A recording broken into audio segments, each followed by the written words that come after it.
Good evening, film fans. Nice to see you. Hope you had a good holiday, and thank you for joining us for the first Monday night film discussion of 2023. I'm Jacob Mazer. I'm the Director of Programs and Education at Bryn Mawr Film Institute. I'll be one of your moderators this evening, and if you've been coming to these online discussions for a while, or you're a regular at the theater, you already know my co-moderator, BMFI Deputy Director Andrew Douglas. Andrew, how are you this evening? I'm well, Jacob. Thanks for having me to discuss this very interesting film that I've been a fan of for a long time. So it'll be great to hear what others think of it. Nice to have you back in the saddle, Andrew. It's a good pick. I think we'll have a lot to talk about. The tagline for this film is "Hate is like a gun." We are, of course, talking about 1947's CROSSFIRE this evening, a film which dares to ask the question, can film noir be a vessel for social change? What mark did the war leave on its returning soldiers? And how many Roberts can star in a single film? So we're going to talk about all this and more in just a moment. But before we get into it, let's just go over a couple of the basic protocols. First off, if you have a question or a comment, please use the raise hand icon. You'll see that marked at the bottom of the slide that's currently on screen. When you use that raise hand icon, that's how we'll know that you have something to say. Please also keep your audio on mute unless you're asking a question. Now, once you're called on, that's the best time to unmute yourself and share your remarks. And remember to mute yourself once more when you finish speaking. Now, you'll also see the icon for the chat. Please feel free to post your thoughts in there. We're going to keep our eyes on those comments, and we'll do our best to bring any questions or comments that arise in that section into our discussion. Finally, if you're joining our film discussion community for the first time, well, welcome. Thanks for hanging out with us. We encourage you to use that chat function to introduce yourself and let us know where you're joining from if you care to do so. So let's begin our conversation. And I see that David Glussman and Janice Glussman are first up. So please unmute yourself, David and Janice, and looking forward to hearing your thoughts on this film. Well, happy and healthy New Year for everybody on the call, but especially for BMFI. This was a film that Janice and I had not seen before, like so many you've introduced us to over the last 2.5 years. It's hard to believe that we've been doing this for that long. It was sort of a fun film in some respects, and I don't mean with regard to the theme, but to see some of these actors in what, for at least us, are some of their older parts. In terms of the film itself, a couple of thoughts and places where I'd like to hear both of your comments, of course. I thought that parts of the first bit of the film built itself a little bit weakly in terms of trying to sort of put the film into the right phase. And I thought that at some level, even though I love Robert Young, I thought his Finley character seemed a little bit flat on some of this. I was almost kidding with Janice a couple of times that it was like some of the old Friday, themes and the way he went about it with his sort of almost flat affect. I really did think that the idea of putting the issue in this time frame into this kind of a film to bring out the type of anti-Semitism that certainly existed and was not necessarily spoken about. And the one other part on that issue that I'd like to have both of your thoughts on, in 1947, we had just finished World War II against the Nazis. And during the discussion of hate among people for no reason, Robert Young's character never once mentioned World War II, Nazis, or Hitler, at least not that I noticed. Thoughts, comments, and again, our thanks for introducing us and for this wonderful vehicle.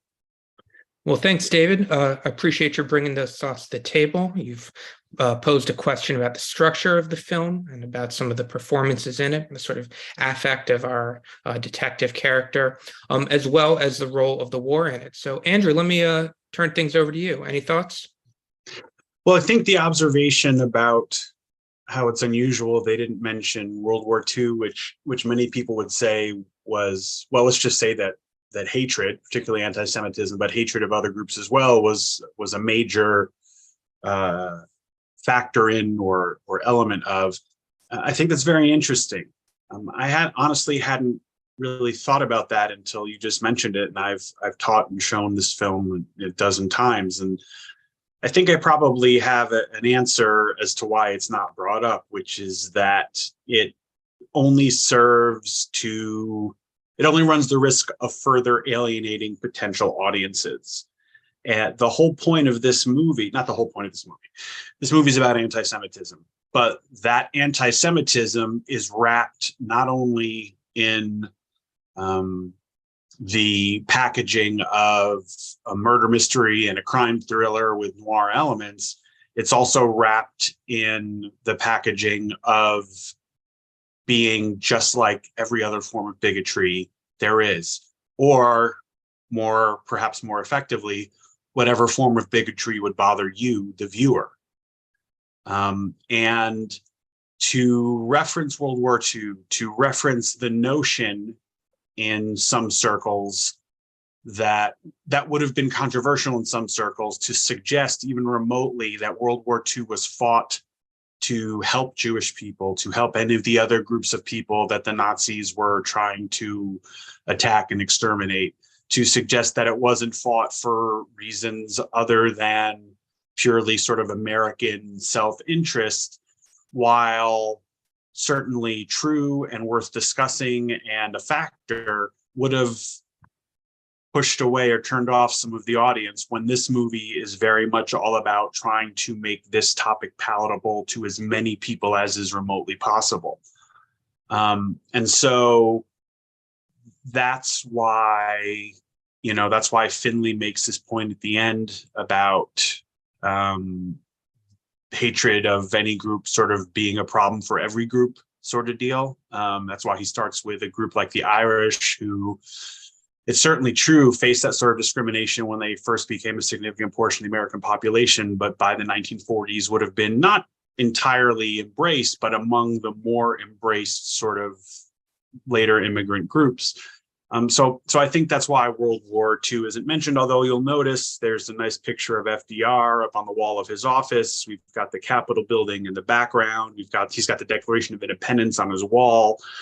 So he is referencing some larger things and some even overtly political things, but that would have been, I think, that would have worked against what they were trying to do. Well said, Andrew. Yeah, I mean, I think there's definitely an irony that we can sort of perceive in the film that's pretty overtly built into it, which is, these are soldiers who have come home from fighting Hitler, the sort of chief practitioner of anti-Semitism. But, we find some of the same sentiments among the soldiers who fought him. And so, this film ran into a lot of trouble with the censors in the sort of pre-production period. And I think many of the changes and some of the details that Andrew mentioned, the sort of patriotism of it, the sort of overt line by, I think the military higher up that the army detests bigots too.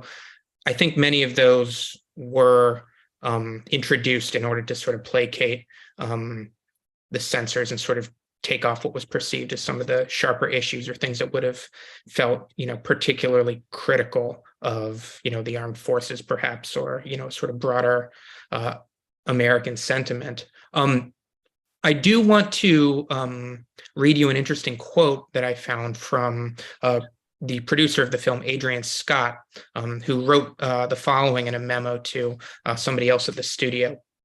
And he wrote, quote, "This is a story of personal fascism as opposed to organized fascism. It indicates how it's possible for us to have a Gestapo if this country should go fascist. A character like Monty would qualify brilliantly for the leadership of the Belsen concentration camp. Fascism hates weakness in people and it hates minorities."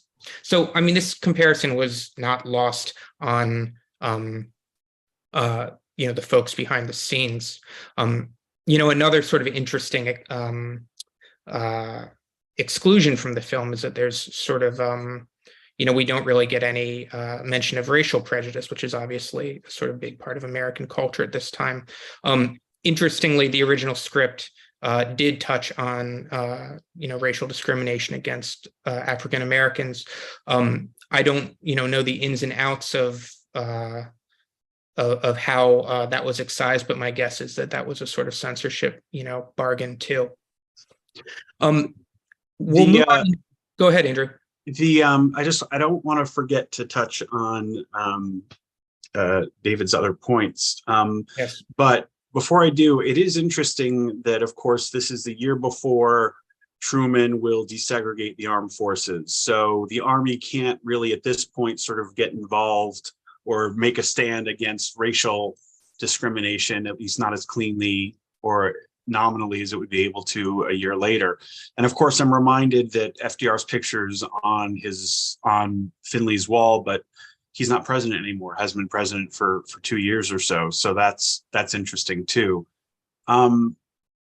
Regarding David's other points, I actually like Robert Young's performance in this. I found and I agree that there's some flatness to it, but I think that's intentional. I think he's trying to be sort of opaque about what he knows, opaque about what he suspects. I also think there's a bit of a Jack Webb, just the facts ma'am, excuse me, in this, even though this is before that Dragnet would start. And then the last thing, it's a little hard to sort of wrap your head around or get a handle on at the beginning. I think part of this is because there's so many characters, they're in so many different places. You're hearing a lot of perspectives, and of course, all those Roberts. So, but I think it settles in relatively quickly in what is a pretty short runtime. Indeed, I'll just append to your points briefly, Andrew. But I think sometimes in noirs, especially noirs that are built around like a sort of central mystery, there's sort of two levels to it. There is the sort of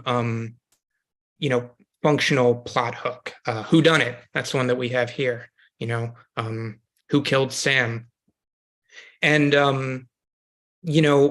that's the sort of motor that keeps us moving through the plot and keeps the narrative churning forward. But I think there's another dimension that is common to a lot of noir movies, and I think it's present here too, which is down the rabbit hole. We embark on this journey, in search of an answer to this mystery.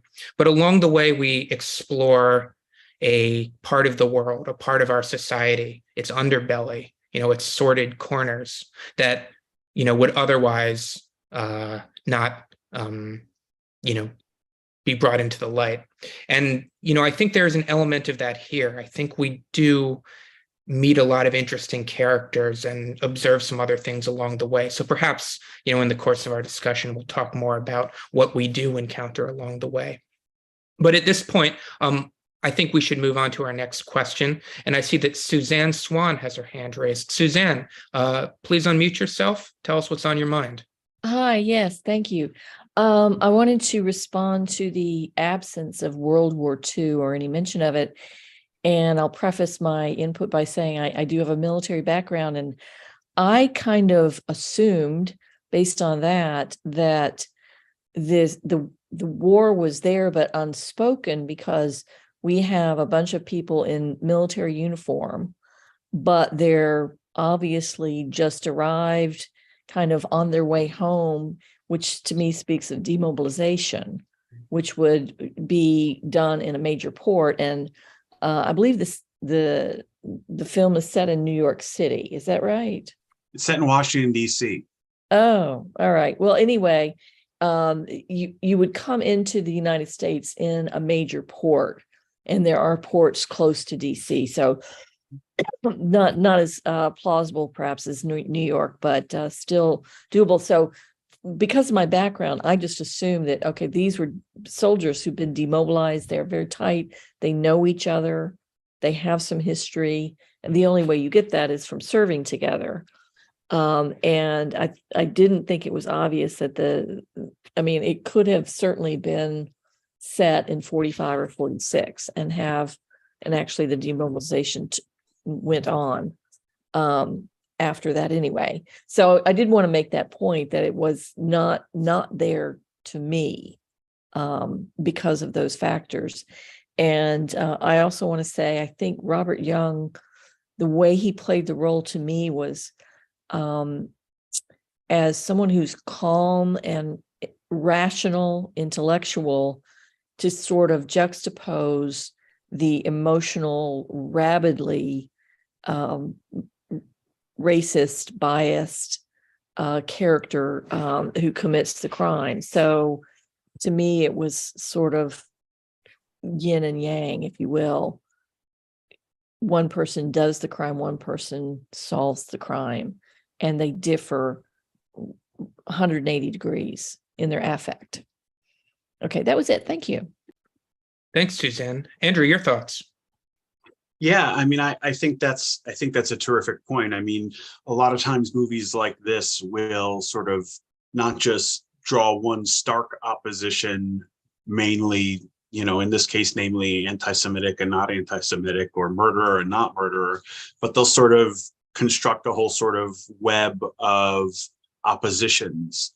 And I think that Suzanne's point about being rational, being logical, being calm, being reasoned, sort of being observant, taking sort of each piece of information or each individual as they come, seems like, a good qualities for a detective to have, but also obviously very different ones from what the killer has, that, taking each, assessing each new piece of information is not something that someone who says, oh, I think that person might be Jewish, so there it means he's all like this.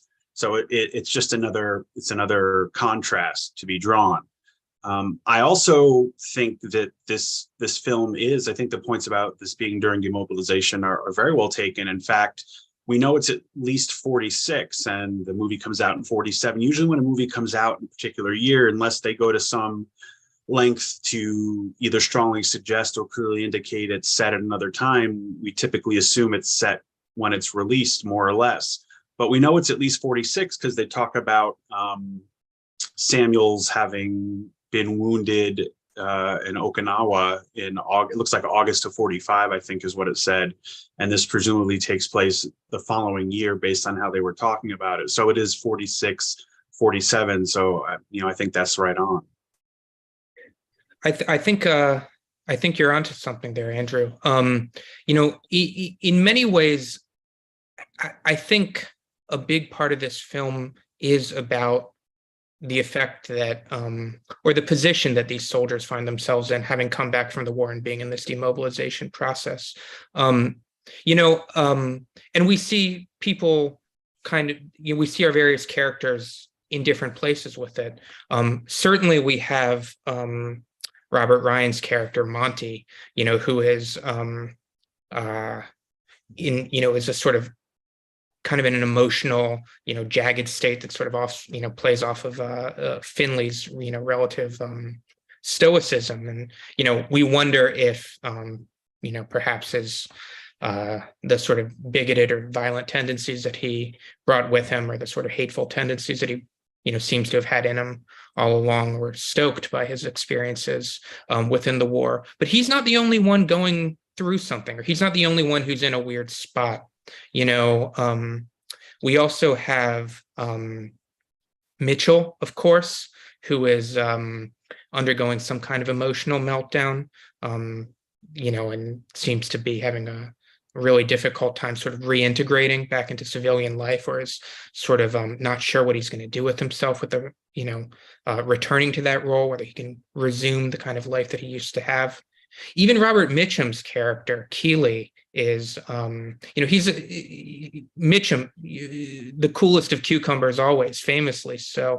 But Keeley says something at a certain point where he says, I haven't seen my wife in 2 years. Maybe we'll pick up where we left off. Maybe we won't, which speaks to a kind of, I don't know, a kind of personal detachment or sort of cynicism or sort of it's a bit of an odd thing to say. It's a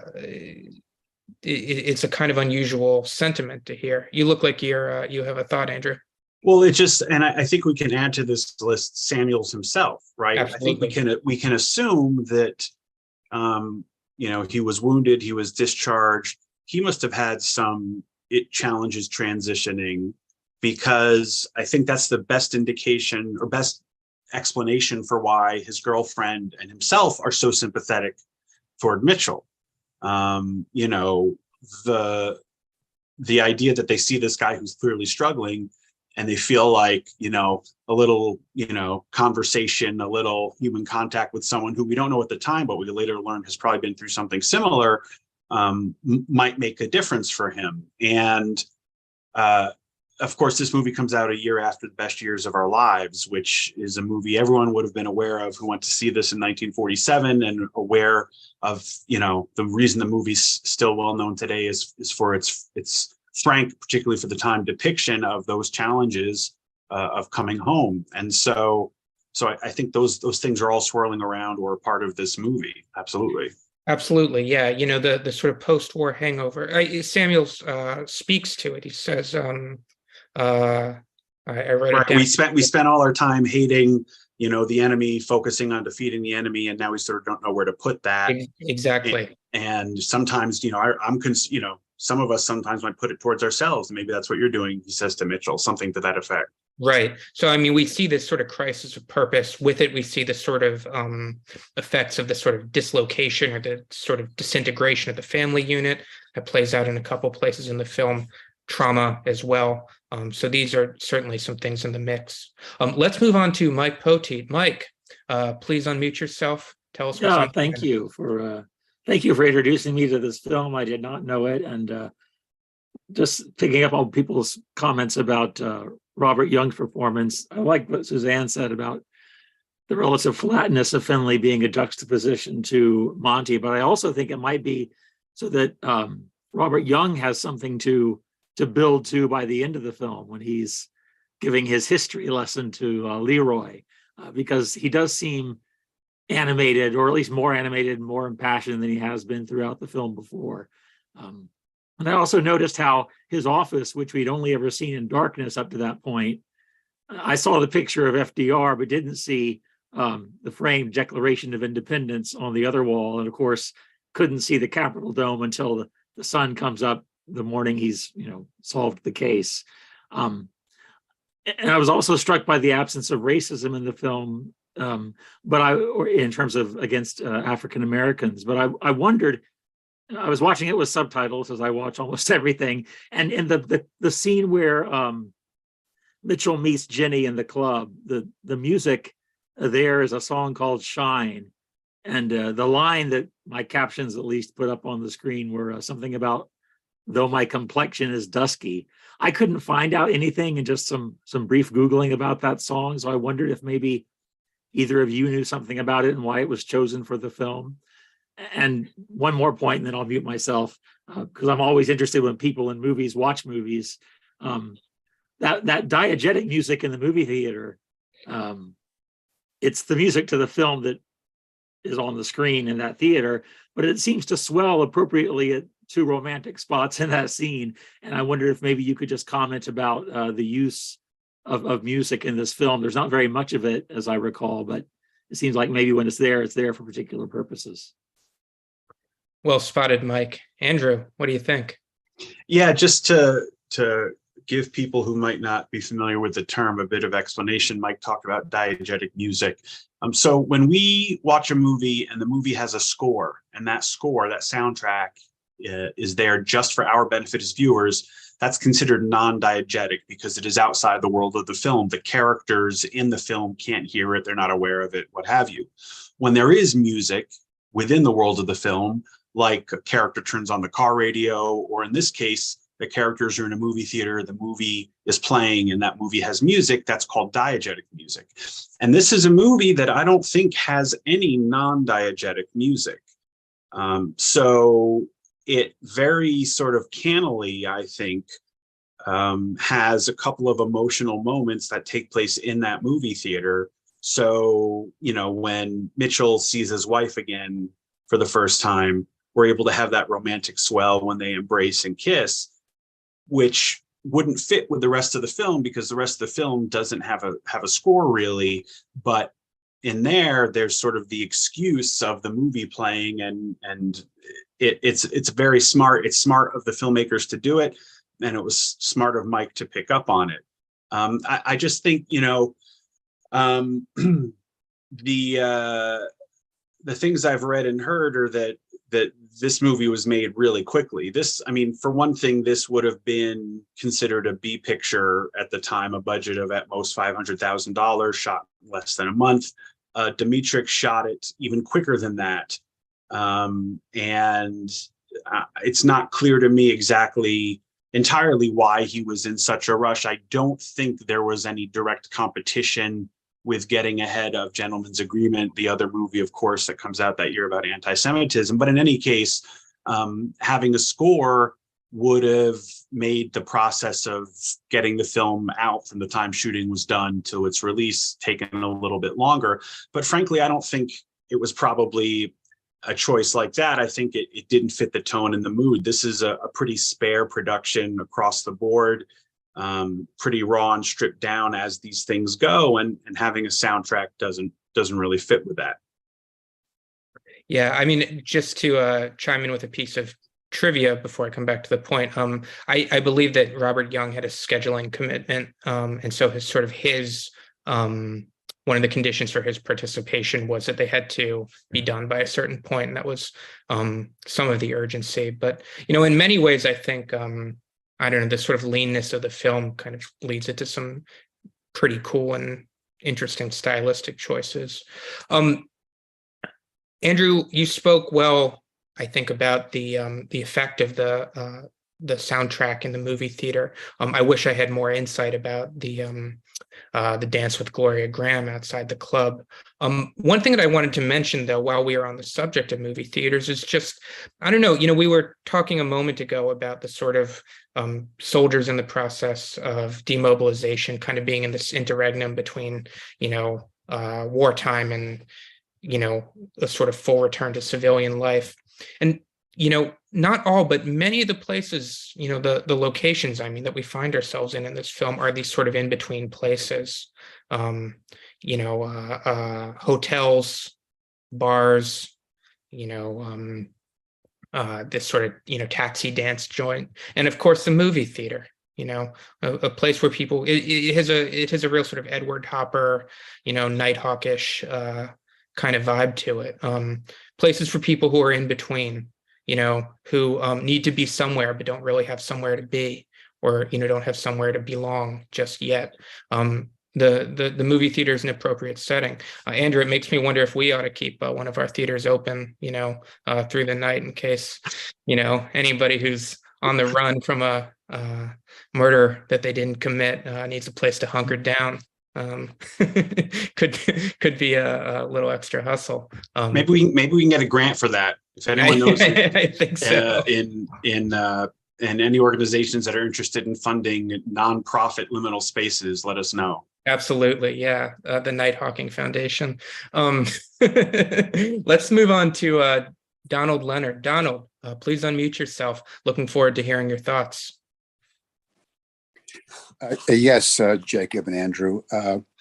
I saw CROSSFIRE a couple of hours ago, late this afternoon. I've seen it before, but I also saw Gentleman's Agreement last week for the first time in its entirety on TCM, and I was struck by the difference in the portrayal of anti-Semitism. In Gentleman's Agreement, it's more what they used to call a genteel anti-Semitism, where you couldn't join a country club or reside in the community. It kept you out.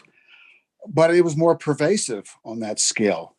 Whereas in CROSSFIRE, it's a very visceral, violent anti-Semitism, but it's confined essentially to one person, Montgomery, who Robert Ryan plays with tremendous physical menace. Many times the camera angle is looking up at him as he's threatening people, looking down at the threatened person. And I guess my final comment is I thought in Robert Young's speech, I guess, to get the soldier to commit to the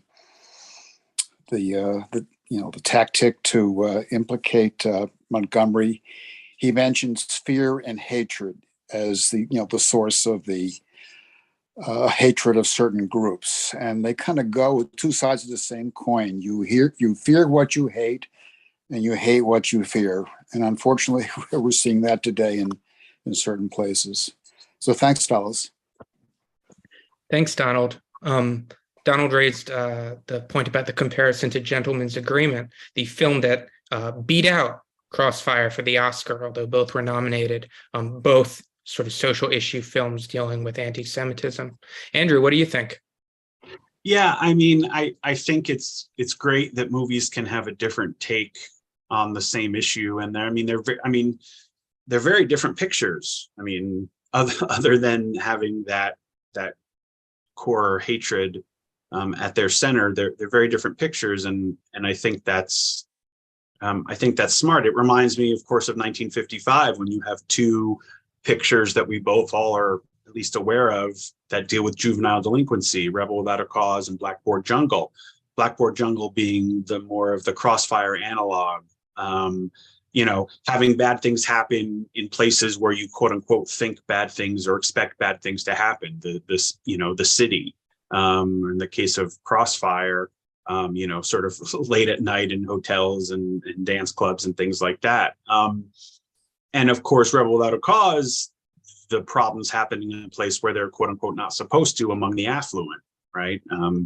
We know enough about history of this country and society to know, of course, that anti-Semitism was rampant and may still be not completely gone from the more upscale quarters of society. And of course, teenagers have troubles that lead them to act out in all circles of society. So it's something that Hollywood does, and a lot of times, you see this happen all the time in Hollywood, usually not with social problems necessarily. The Two Wide Earp movies that run, in the 80s or 90s, when there were two, old person, young person switching body stories every year for a few years.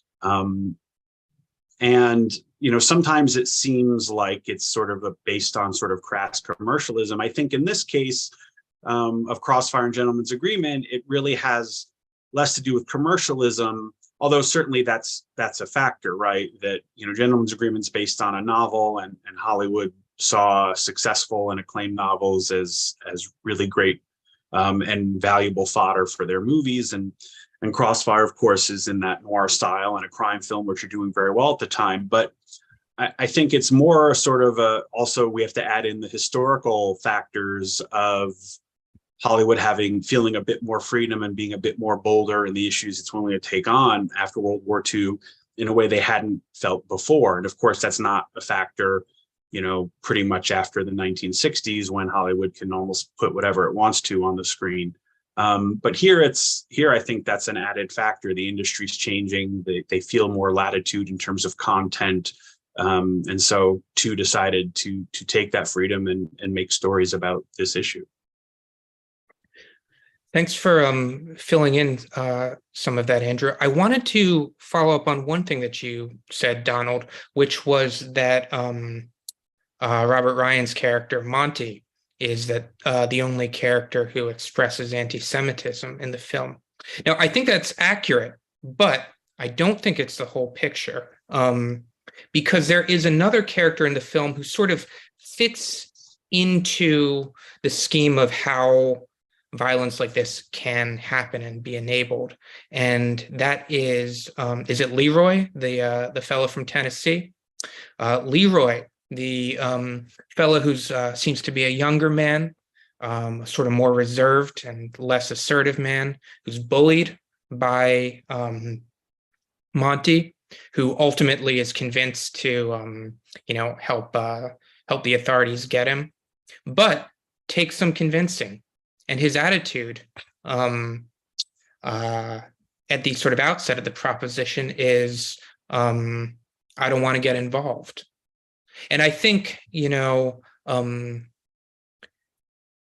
we spend a lot of time in the film going through this, conversation between Leroy and Finley. It ultimately, sort of culminates with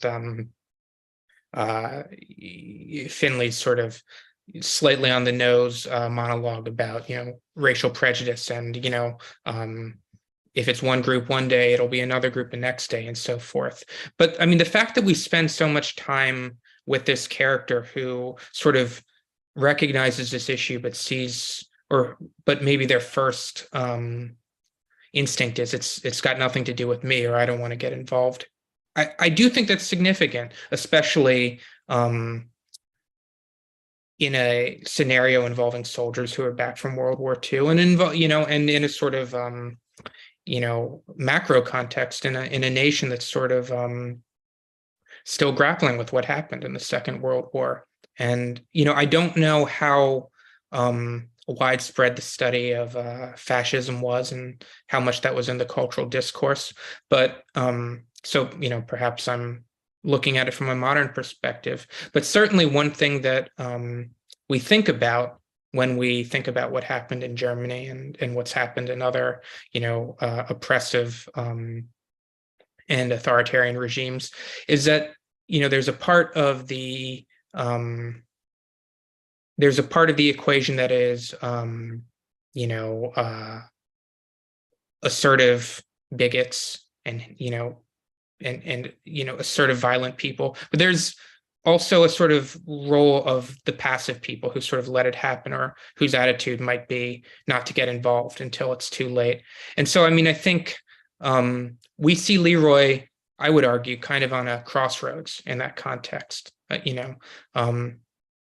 This is, I think, part of the portrait that the film draws of what prejudice looks like and how racial violence can take place. We also need Leroy to be the type of character he is, so there is a justification within the film for that, as you said, on the nose monologue.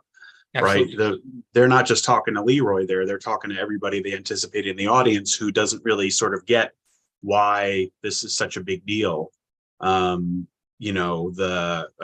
people, no matter what they think or feel, aren't going to kill someone. So what's the problem with the other types of bigotry? And of course, that's part of the lecture we get, the importance of that for people who the movie assumes won't necessarily understand that. So, in a way, we don't want to say he's there for us, for all the audience, at least we hope not, but he's there for some of the audience that the movie really wants to make sure to speak to. Thanks, Andrew. Yeah, a point well taken. I mean, in many ways, Leroy is a sort of surrogate for the viewer, or some viewers, perhaps. Let's move along to the next question. And I see we have Meredith Goldsmith. Meredith, looking forward to hearing your thoughts. Please unmute yourself. Hi. Thanks. It's nice to see MetaMouse behind you, by the way.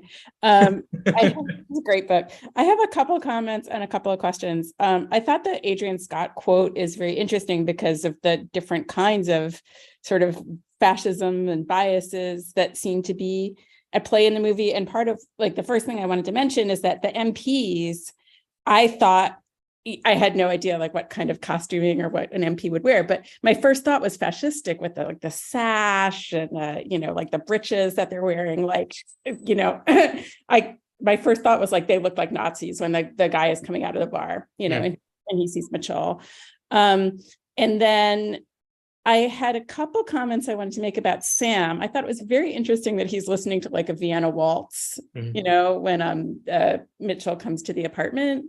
And on the one hand, this is like a stereotype of the Jews as cosmopolitan and stuff, but I think it's really interesting that he's the one who sort of appreciates this European high culture, right? And as a trivia question, and I'm going to mention this before I get to my other point, I wanted to know if anybody knew what the portrait on the wall in Sam's apartment was, because that was very striking to me. And then the last point that I wanted to make about Robert Mitchum, who is, I thought was incredible in this movie. I saw the introductory video where you talked about the fact that this was based on the brick foxhole, which has to do with homophobia.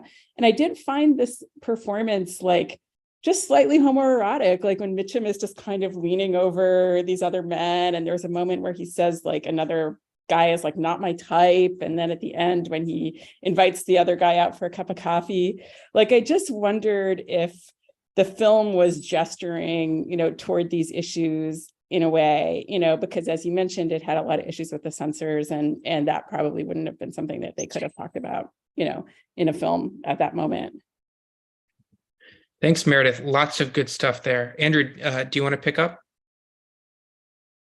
Yeah, the Meredith's comments sort of echo something that we were sent by the Hirsches, who I know have their hands up. Barbara and Richard Hirsch came across an article from Film Comment, I think it was, where the author talks about sort of the way, hints toward the original story's thoughts on homophobia are sort of woven into the movie that we all watched.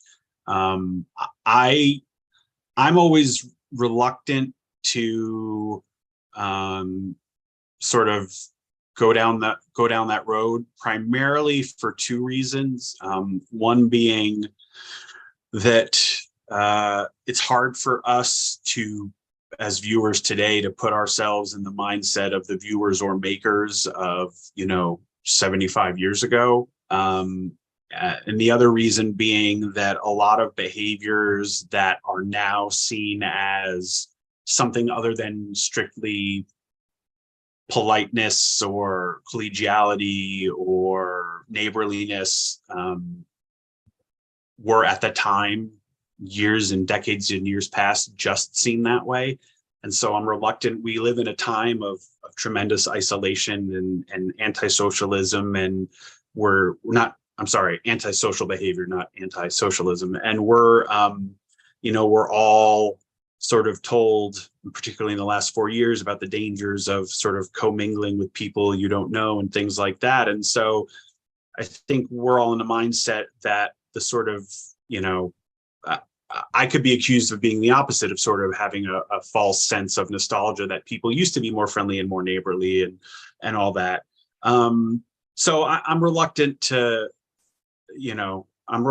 sort of take those things as some have suggested they appear.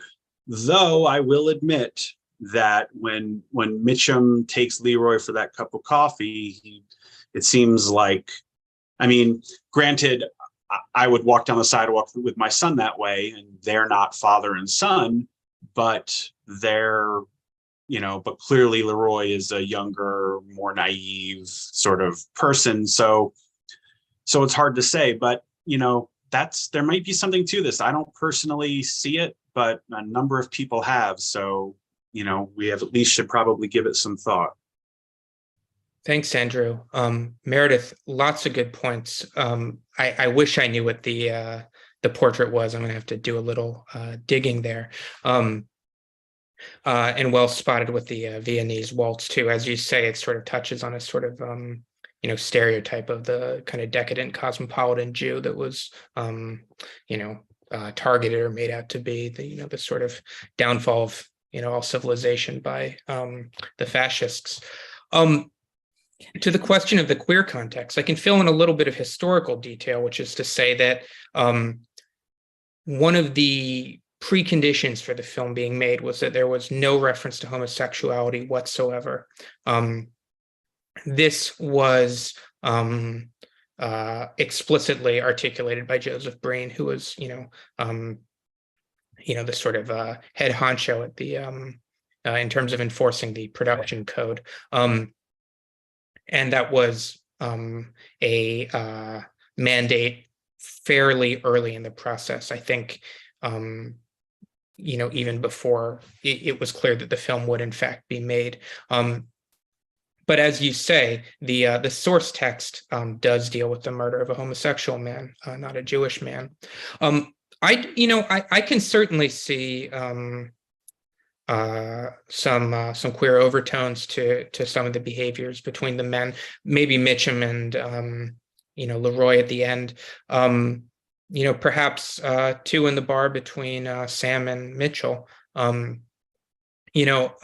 But whether or not that is the case, I think one thing that we can point to is part of the hatred and sort of part of the prejudice and part of the venom that Monty has is some of it is on the basis of race or probably sexual orientation.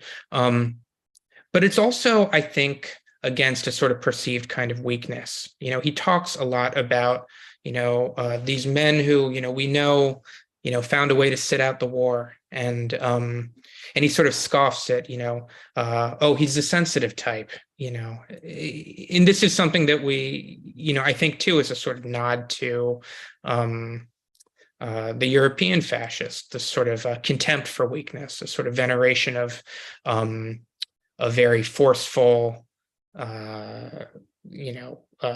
conventional, violent type of masculine strength.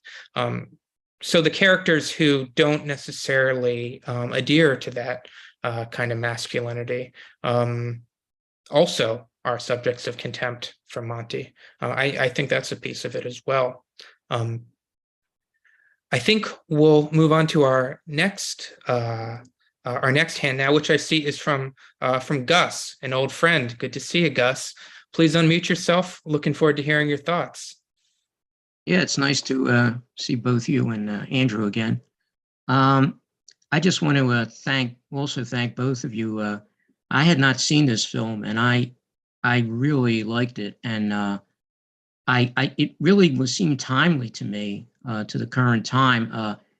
When Robert Young is doing his speech, it made me think of Spencer Tracy's speech on bigotry in Her at the Wind, and then even later Aaron Sorkin's speech coming through Michael Douglas's mouth in The American President, when he says, what the other guy, I guess was Richard Dreyfuss's character, wants is for you to fear somebody and then to blame somebody.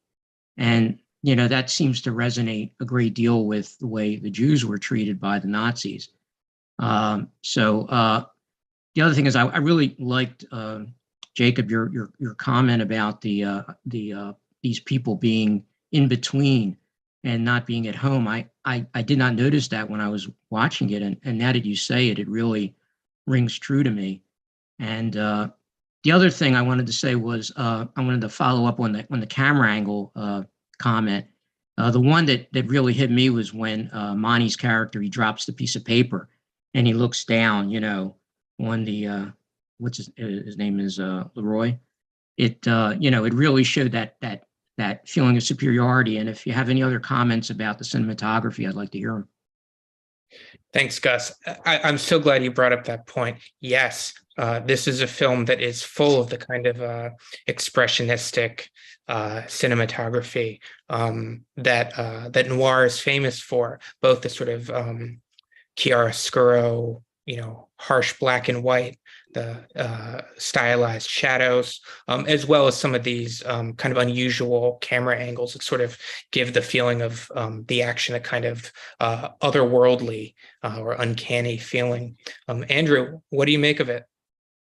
Well, it's interesting because I saw an interview with Edward Dmytryk where he talks about the style of the movie, and he said, and this interview took place much later, decades later from when the film was made, and just from his tone, I take what he says with a bit of a grain of salt. But what he said is the noir style was there out of necessity, and the necessity was he said in his experience, most of the time, 80% of the time in shooting a film was spent with the lighting and camera setups, and 20% was spent working with the actors, and he wanted to reverse it. And he said that he talked to the cinematographer whose name escapes me right now, but at the time was a man in his 70s, which is another interesting point. We tend to think of new styles being done by younger people newer to the industry who don't know the rules or don't know not to break the rules. But here you have someone who'd been making movies presumably since the early silent era, or at least the regular silent era, who was doing what at the time was the newer style. But he basically, Dmytryk claims, he said to the cinematographer, I want to spend 80% of my time working with the actors and 20% of the time worrying about the lighting and the camera. And so the DP said, oh, I can do that, but it's going to be dark. We're going to have a lot of shadow. I'm not entirely sure that I buy that, but it's an interesting notion in terms of that aesthetic. And of course, it's not exactly a bolt from the blue in 1947 to shoot a crime picture in the noir style. So there's that consideration as well. I also heard in this interview, speaking of cinematography, that Dmytryk and the DP came up with a plan to change the lenses that they used. So it would have, you saw this too, Jacob, so it would have a different, so Ryan's character would look different. We first meet Ryan, and I think we all noticed this, though we probably didn't know why. We first meet Ryan. Ryan's character, he looks, relatively, forthright and wholesome and square-jawed and healthy and all that. And he's shot with a lens, I think it was like a 50mm lens. And over the course of the film, they shoot his close-ups with lenses of varying millimeters going down eventually toward that last close-up of him on the street as he's running away or before he runs away to a 25mm lens, which has more distortion. And the lens is sort of increasingly distorting his face, although it's a subtle change over the course of the film. So of course, by the end, he looks like the menacing, deranged figure we then certainly know him to be. So there were choices being made in the service of the story and characterization, which is what you sort of always hope for, and what all the most thoughtful filmmakers do. Yeah, one of the great things about the noir style, I think, is, not only does it kind of set the mood and, suit the kind of, seedy stories that we get in noir, but it creates a sort of dimension to the film at certain points that feels, I don't know, like not in a totally realist register where we seem to be in a kind of expressionistic space. A lot of this film is about social issues and is grounded in an experience that is, part of the world that we live in. But there's a part of it that is, it seems to me, it's almost like the internal world of these characters are bleeding into the film too, with this sort of strange lighting and the strange camera angles. I alluded to this earlier, but to me, a very compelling piece of the film is not just this exploration of prejudice, but also of this kind of post-war hangover. This state where, as Mitchum puts it, the snakes are loose. The demons are out. They're in the soup. And people are sort of many of these characters are at a sort of impasse or at a sort of position of struggle or dislocation or displacement or confusion, about who they are, about what they should be doing, about what their purpose is, about whether they can go back. And, and there are these touches to the film that sort of, fold us into that kind of internal space a little bit, I think. There's moments where it seems to leave the realistic register and go into something, the space that, the cinema can bring us, that only the cinema can bring us. I think we will move on to our next hand, and we have the Levines, Emily and Ron Levine. Hey, folks, good to see you. Please unmute yourself. Looking forward to hearing your thoughts. Hey, Andrew, it's Ron. And this really segues nicely from the point you were just making. I was focusing on Ginny and Ginny's, what turns out, I guess, to be Ginny's husband, although I guess at first it's unclear whether he's a customer, a pimp, or a husband or ex-husband.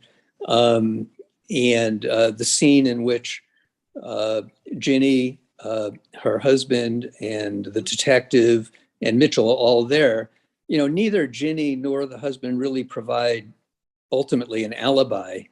And so I began to think about, well, what is the reason for this scene? And of course, the husband had the previous conversation one-on-one with Mitchell, in which was very unnerving. Remember, he tells Mitchell something and then he says, no, that's a lie. And he goes through about 3 iterations of that.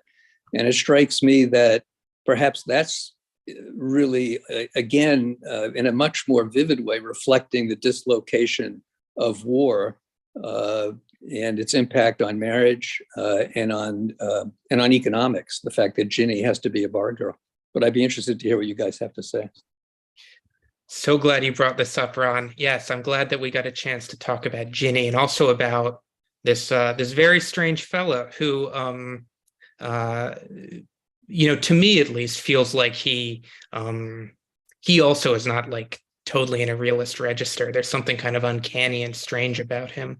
He seems like a character from a Franz Kafka story or something. He just like lives in in the back room of her apartment to come out and tell contradictory and confusing stories.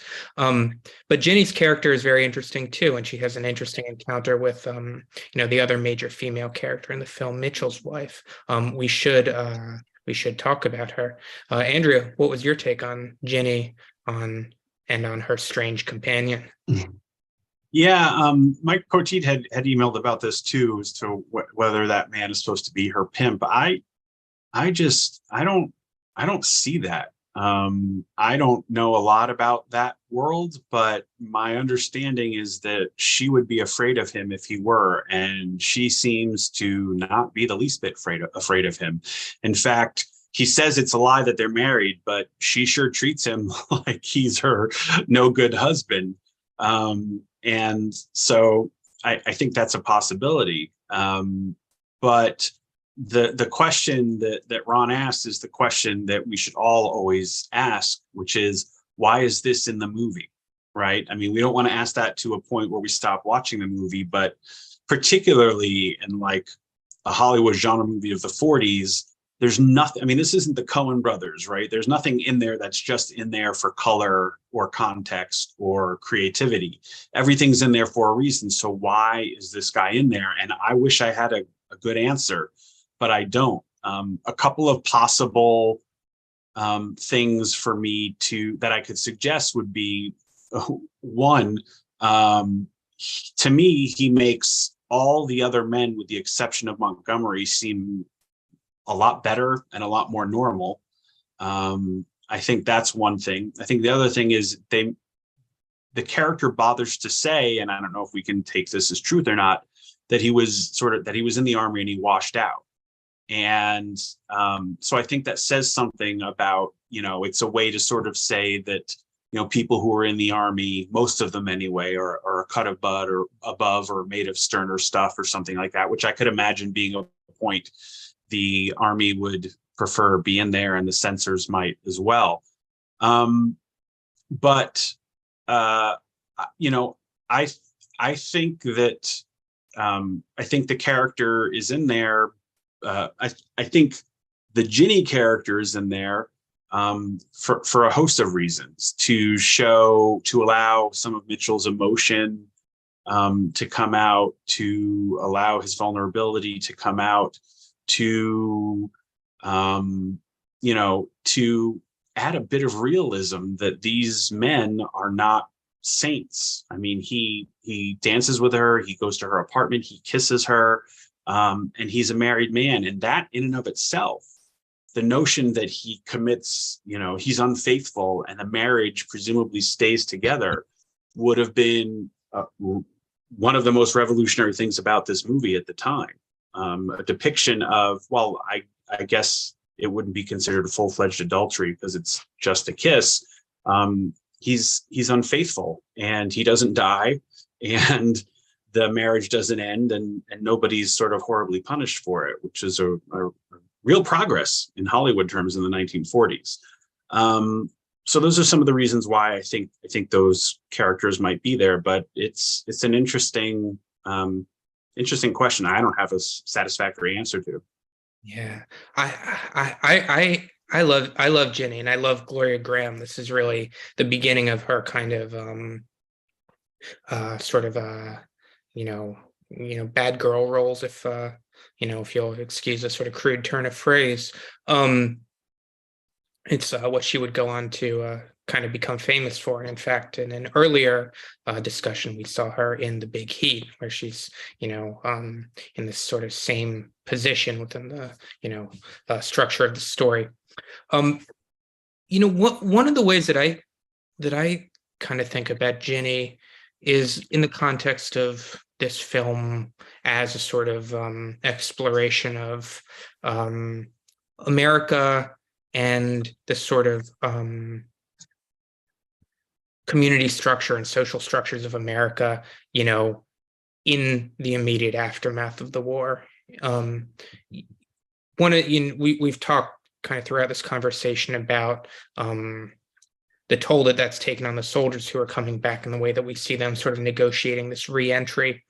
But I think in Jeannie too, we see, kind of some of the effect that this has had on, people who've, been on the home front too. She suggests that she's very unhappy in her situation, that she's not content with it. She says, do you know how long it's been since I actually went dancing with somebody?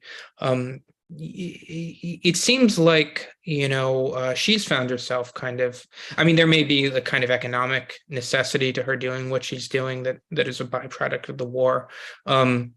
But it also seems like she's kind of like landed in this kind of weird, social or romantic or sexual economy that is really like marked by alienation and loneliness and, sort of anonymity. Something that's sort of unsatisfied. She seems to have a kind of contempt for Mitchell's wife in particular, who seems to be somebody she perceives as kind of, I don't know, having, she seems to think of herself as somebody who's gotten the short end of the stick in terms of, how women are landing in that society. She's also kind of unreliable in some ways too. One thing that struck me is, early on, she says her name is Ginny because she's from Virginia, and later on she tells us she's from Wilkes-Barre, Pennsylvania. So she also is a character who's kind of difficult to pin down. Now, I want to talk about the man too. Her sort of strange boyfriend, husband, her stalker. Her pimp, hard to say. He says a couple of different things that are contradictory, not just about their relationship, but he first says that he's sort of been booted out of the army, and then he later, just a few moments later, wonders if he would be able to join the army, and it sort of seems like he isn't somebody who's served. So I don't know. Yeah, he's this sort of strange kind of.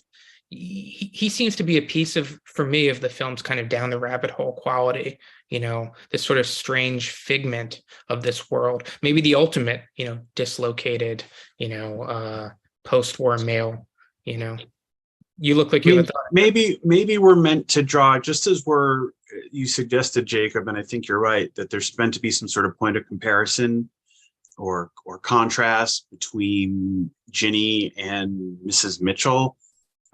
Maybe the man's there, her husband's there, to draw contrast between Mitchell and him.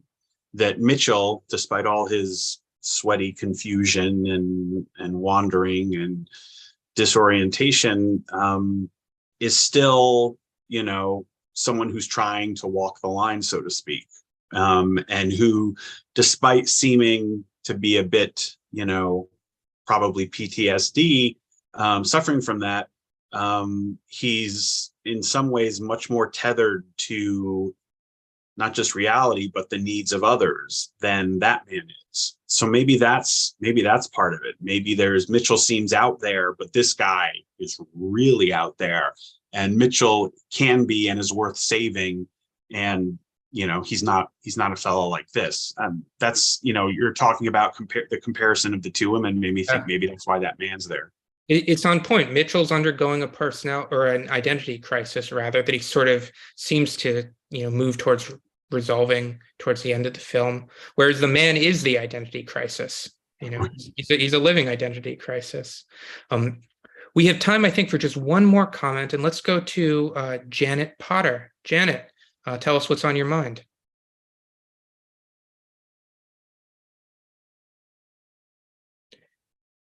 Janet, are you with us?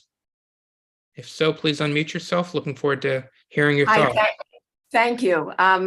The main thing I wanted to talk about, which has already been done very well and with fascination, was Gloria Graham and the Man. So I will skip over that. Other than to say, I felt that he was perhaps too old to be in the war. And that might have been part of what was bothering him. I was interested in learning the idea of non-diegetic, if I'm saying that right, and diegetic music. And I noticed at the very beginning of the movie, the lack of music, which was startling to me as a modern person. And then there was non-diegetic music at the end. I thought I heard Andrew say there wasn't any in the movie, but that was very noticeable in the final scene. These are all small comments here. Leroy had no hillbilly accent. And I've always wondered why so often in movies, people are very distinctly from a certain part of the country, but the actors are never required or directed to an accent. I wonder about the reflection that I saw in the mirror in the scene in the hideout of the accomplice of Monty. And I went back and looked at it again. I felt like I was seeing a boom operator reflected in a mirror. And I went to see if maybe it was Monty hiding behind the curtain, but I don't think so. And on a larger scale, I really appreciated seeing a movie that was about demobilization, because it's something I do not think about. And to me, the war's over and everybody went home. So that was a good drawn out lesson about it. And for example, when they were in the hotel waiting for Mitchell to come back, and there was a check-in clerk desk, and I stopped it to go look closely and see what all the signs said, because I couldn't imagine a hotel like that, or that people were being in the demobilization process, staying in a hotel. And that's, I think, the end of what I had to say. Thank you. Thanks, Janet. Lots of interesting points there. Andrew, can you speak to any of that? Yeah, I mean, I misspoke. You're absolutely right. The movie's virtually devoid of non-diegetic music, but there is a bit, but it's not there for most of the movie. So you understand it correctly. I was wrong. I wasn't thinking about the very end there. But it is unusual, particularly of a movie at that time, to have so little of it. In fact, one of the biggest sort of complaints I hear when I'm teaching movies from the 40s and 50s is how people feel sort of their reaction to the film is overdetermined and predetermined by the music, by the non-diegetic score, the soundtrack. And this movie largely stays away from that, which I think is good. I didn't see the reflection that you were referring to, but it's entirely possible that it is a member of the crew. Remember, in 1947 and for decades after, no one would have had the ability to pause and freeze and blow up the image. So they probably thought they could get away with something by not reshooting it. After all, they were working pretty quick and close to the bone. So those are some thoughts. Yeah, I'll just speak to Leroy and his lack of a Southern accent. I mean, the point's well taken. In some ways, I think it works with the film, though, because, Monty describes him as a kind of country bumpkin who doesn't know up from down, who's totally ignorant, which is not at all how Leroy appears. In fact, from the first moment, that we see him, we're sort of struck, I think, hearing him described and seeing kind of what he's actually like. And it speaks to the way where, I don't know, Monty's not grappling with other people as they are. He's sort of grappling with this kind of figment of them that he has of them. The thing that strikes me the most about Leroy is that he's kind of quiet and he's kind of shy, and he's not, he is this kind of like a softer, personality, this sort of softer man, that Monty sort of expresses disgust for. It seems to make him a kind of target of his bullying. So, I mean, that's something that struck me about him. But indeed, certainly, certainly not a deep country accent there. My friends, I'm afraid that we've come to the end of our time. I do want to thank you for joining us this evening.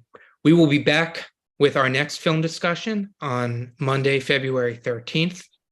We'll be discussing a lesser-known film by a quite well-known and widely loved director. That's all I can say for now, but you can keep your eye on our website and on our emails this Thursday for the title reveal.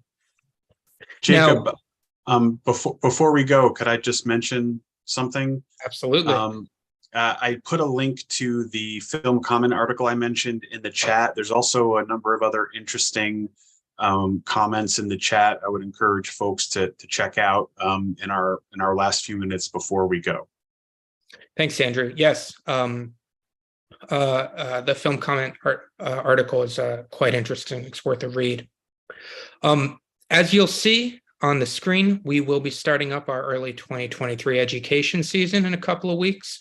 The first nighttime program that we'll be offering is on February 1st. That is our Cinema Classics seminar on the waterfront. Also, if you are a film noir fan, don't miss our multi-week course, Existential Bitterness, Classic Film Noir, 1941 to 58. That class will cover 4 of the form's essential works, including Night of the Hunter, which is, of course, starring Robert Mitchum in one of his greatest roles. We'll also be doing The Maltese Falcon, Sweet Smell of Success, and Touch of Evil.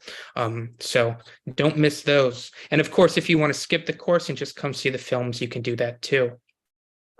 Now, as always, we're playing new releases as well. You can see the current slate on the tiles on the screen.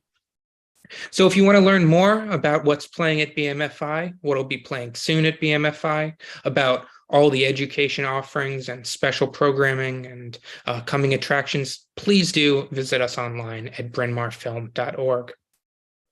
Now, lastly, if you like what we do and you haven't yet become a member, well, I hope you'll consider doing that. Not only will you be supporting a great community institution, but it's also a great deal. Membership gets you 40% off of movie tickets. It gets you discounted admission to education offerings and a host of other benefits. And of course, if you have the means to make a gift to BMFI, we always appreciate that too. Jacob, if I could just jump in here, I noticed a number of folks on joining us tonight are folks who gave to our annual appeal in the last month and a half. And I wanted to thank those of you who made those donations in support of our annual appeal. We greatly appreciate it, and we need and value everybody's support. It's not too late to make a donation. You can find that on our homepage. And if you get our emails, it's linked in a number of our recent emails as well. So we'll take donations any time of year, of course, but the annual appeal is about to wrap up. So if anyone wants to make a last donation to that, we would greatly appreciate it. And of course, we thank all of you who've made donations over the last couple of months. A hearty here to that. So, Andrew, I want to thank you for joining us for this session. Great to see you back. And to all of you out there, thanks for hanging out. Always good to talk movies. Hope we're going to see you in the next go round in February. So until then, have a wonderful evening. We'll see you next time. Bye, everyone.